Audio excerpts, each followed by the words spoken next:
Hello, hello, hello. Welcome to another episode of King's Quest IV. Last time we did a whole bunch of things, include get a golden hen and get a unicorn, I believe. And then in this one, we are now going to hopefully get the fruit that will save our useless father's life. Um, okay, so you might remember from earlier when we got the bone that every time we walk in this cave, there's a chance that the troll's going to appear. You need to save on every screen so that if you move into the next one, the troll doesn't murder you, because again, it's RNG, so good luck with that. Um, so now we need to walk to the south. And again, you can't see anything in this area. So even with the lantern, you can't really see anything. See, this is why. So, that's why you need to save, and hope that the troll never appears. Because he will appear, and then he just kills you. Okay, so we got lucky. And there is not a troll in here. Then we need to walk to the very bottom of this room. And you can see the lantern doesn't really help us all that much. It doesn't really show us very much. We need to go east 2 screens now.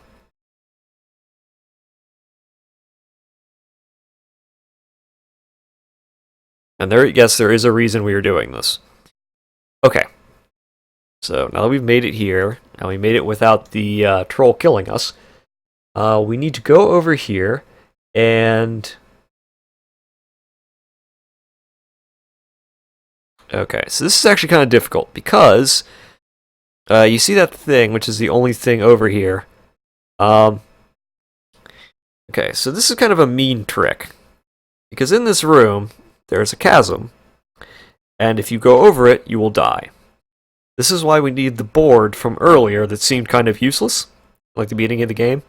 We need that board to get over this chasm, but we don't know where the chasm is, so we just have to keep going.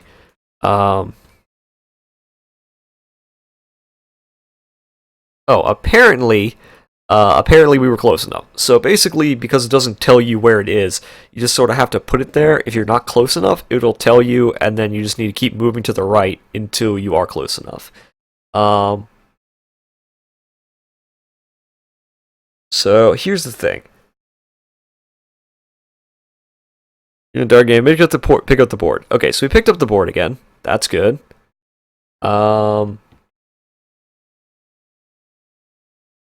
Okay, now we've gone here. Save again. And then we need to go out here. And I bet you didn't know that was an opening. So now we're in a swamp. Now, if you remember from what the weird fairy woman told us, how do I put this?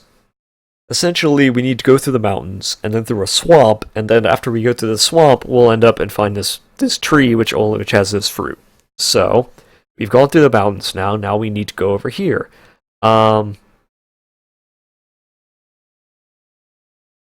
Let's see. We need to. Okay, well, actually, I'm going to save really quickly because we don't want to die here. Actually, I probably made a new save. So you can walk through here, but you'll quickly sink and die. What did you do? Well, it looks like we drowned. Don't you know that swamps are quagmires and will suck you under? Whoops. Okay, so you might be wondering what all of this is. As it turns out, this is actually a clue of what you're supposed to do. You need to type in jump. So basically, you just have to keep jumping. And this is how you keep your footing so that you actually manage to get across the swamp.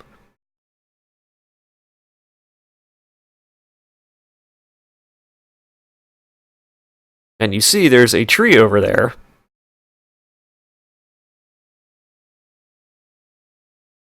with one fruit on it. And now there's this... Oh, we drowned. Shit. Whoops. That was my bad. Alright, let's try this again. Not from here. Fine. Not from here. Where do you want me to jump from, then? Next time I'll... Again, this is why you... This is why you save before you do this, so you don't have to type jump in 20 times.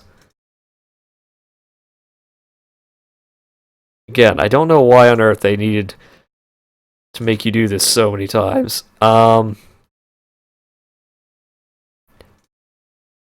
obviously now we know that there is in fact a snake in the grass.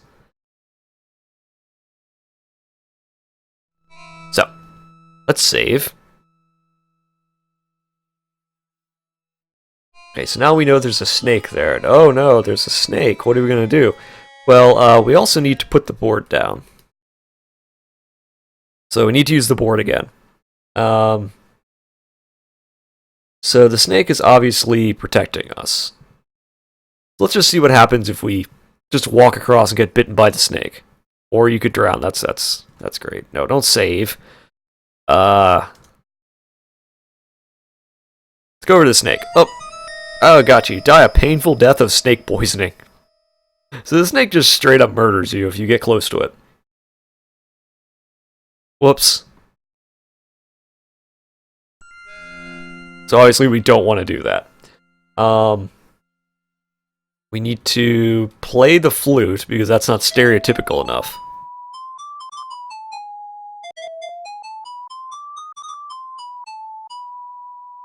And as you can see, the snake, it just sort of goes along with it. You raise the flute to your mouth and begin to play a melodic tune with the big cobra, who begins to sway with the music. Soon, the snake is mesmerized by it, falls into a trance. Okay. So, get fruit. Okay. Yay, we got the fruit. Oh, no. God damn it. Should have known better. Okay, let's try this again. This time with less dying.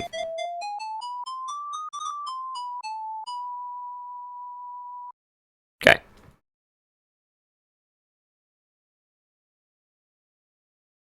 Okay, so now we have the fruit that we need. So let's save. So obviously the snake is going to return back to normal after a while. Damn it. Let's actually turn this back to normal. I keep walking like one too many steps over. God damn it. Okay. Get the board again. Let's save, so we don't have to do that again. But I wonder if we can eat the fruit. You take a bite of the delicious, luscious-looking fruit. Delicious. Before you know it, you've eaten the whole thing. Wow, a feeling of vigor and vitality courses through your body, giving the boundless energy and the wonderful glow of good health. So if you do that, and you can do that, congratulations, you can't beat the game now. Because King Graham will die. Because you ate the fruit that is supposed to be for King Graham. So we're going to restore. With the fruit still in our inventory. Can't be displayed this time. That's great. So now we need to go back and do all the stuff we just did in reverse, basically. So, hope you like typing jump a whole bunch of times, because we're going to be doing that.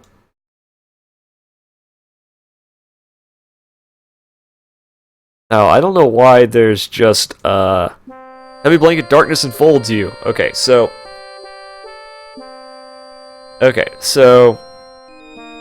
one thing I failed to mention is this game has a couple parts. And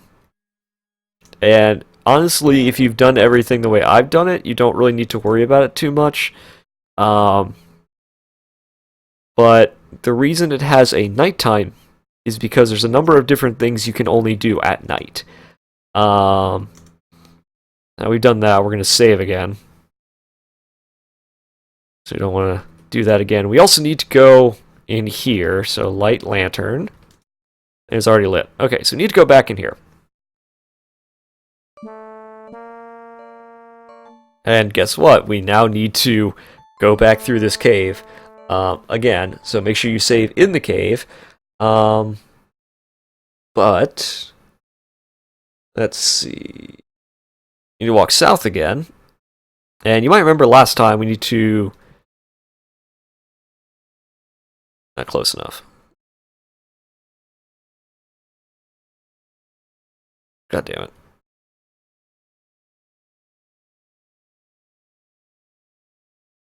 God damn it.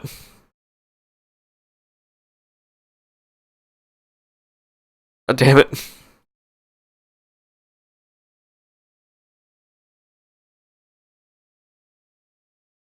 How much closer do I have to be?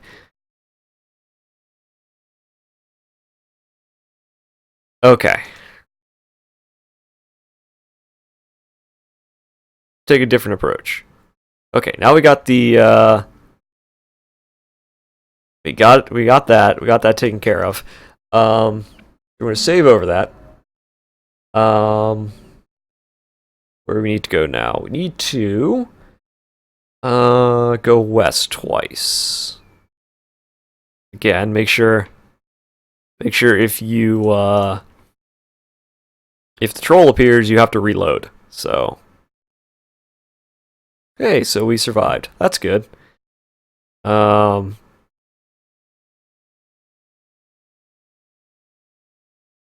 Actually, let's not forget to save. Okay. Oh.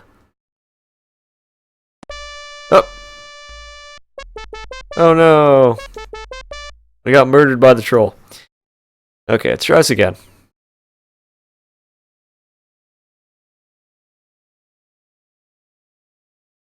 Okay, so we got lucky this time. We only had to reload once. Okay. So now we've gotten through the cave. And I think that's the last time we'll ever need to do that. I think. I'm not 100% sure about that. So I don't know if you remember the last time we walked through here, but I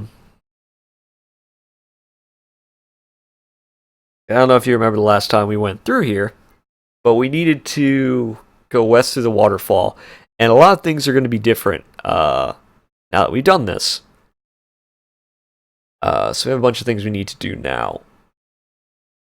So first of all, let's get out of the water. So now we survived the waterfall, we got everything else. I don't think we'll ever have to go back there again.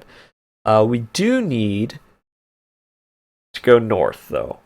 Now, this is where the thing we got from the witches is important, because you'll see zombies will get up.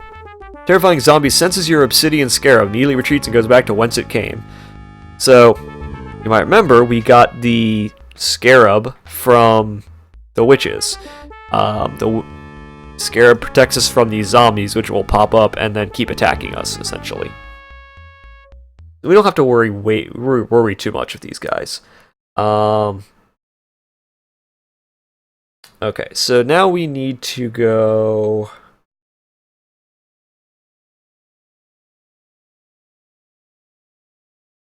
Okay, so now we need to go west once.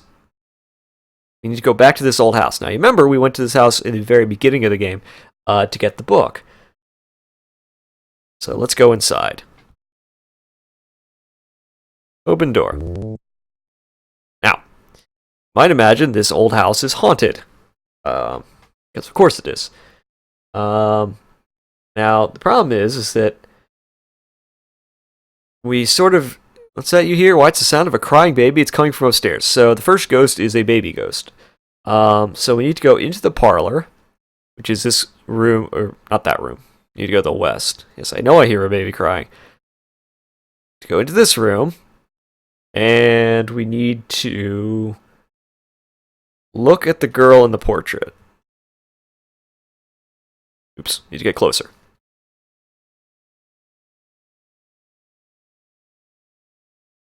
Okay, inches towards your young girl hangs by the fireplace. You gaze in intently and notice that her eyes seem to stare at the left wall of the parlor. Okay, so that's a hint of what you need to do. So we need to go over here, and we need to look wall. Look at the wall. Examine the wall and notice a very that. You examine the left wall very closely and notice a little latch. Okay, so now that we've noticed a little latch, we need to flip the latch. Look at the latch on the wall, and behold, you've discovered a secret door. It's going to keep telling us that we keep hearing a baby crying. So we're going to save. And you see there's a shovel there. And we do need this shovel. So get shovel. Now, we are going to be doing something which is a little odd. Because the thing about this house is that there are a bunch of ghosts, and all of the ghosts need something. The things that the ghosts need are buried with them. So we need to go back to the graveyard with the shovel and exhume all their bodies, essentially, to get the stuff they want. Because they're trapped in the house and can't get to the graveyard where they're all buried. So we need to go out of here again. There's nothing we can do right now inside the house. And yes, you can only do this at night. I mean, you can get the shovel earlier, I think, but you can't give the stuff to the ghosts because they're not active. So we actually need to go up. Yes, I know, it walks away. We need to go at the... Yes, I know. Need to go to this one. And I believe you look at the grave. Grave's like crumbling. Okay, dig hole. So we're going to dig in the ground. And I think that's the right position that we need to be in. Dig this whole hole, don't find anything. Really? Maybe we're in the wrong position.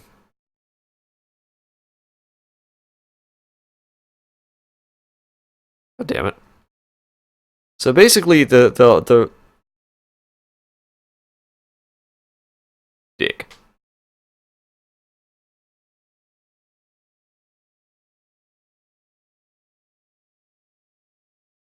Okay,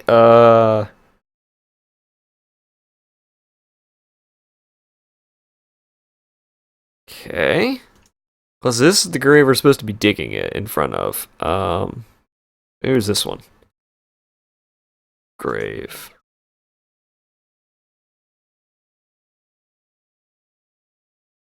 I can't remember if it's the top one or the middle one, or the one right there. Although it would help if I knew where I was digging half the time. Because you dig in front of you as opposed to right where you're standing. It's a little annoying. God damn it. I'm just gonna keep digging holes until we find what we're looking for.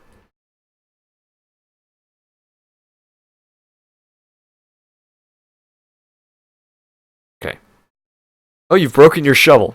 Okay. So, guess what? You break the shovel, you can't continue. Yeah, so you can only dig a certain amount of times, and then you can't dig anymore, and if you fail to dig, you lose the game. Congratulations, start over if you don't have a save file. So yeah, that happens.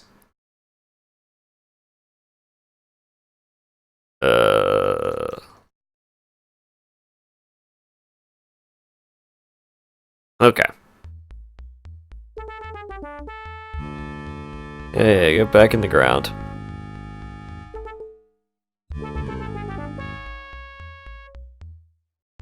Yeah, get away. So obviously you have the ghosts in the house and the zombies of the people who were in the house. God damn it. It was really... Oh, God. You know where it is, because it's supposed to be right in front of this thing.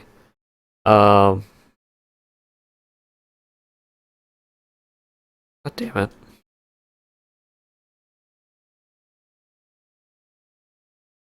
Like, it's literally supposed to be right in front of the grave. So I'm not sure why it's not coming up. Um,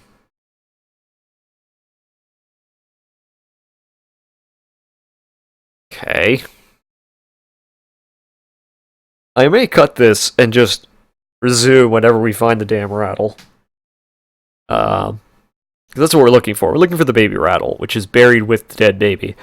Um, so I think that's what we're going to do. So I'm going to cut it here, and then next time we're going to start off with after I found it, so that we don't have to sit here for like 20 more minutes doing that. So I will see you all next time.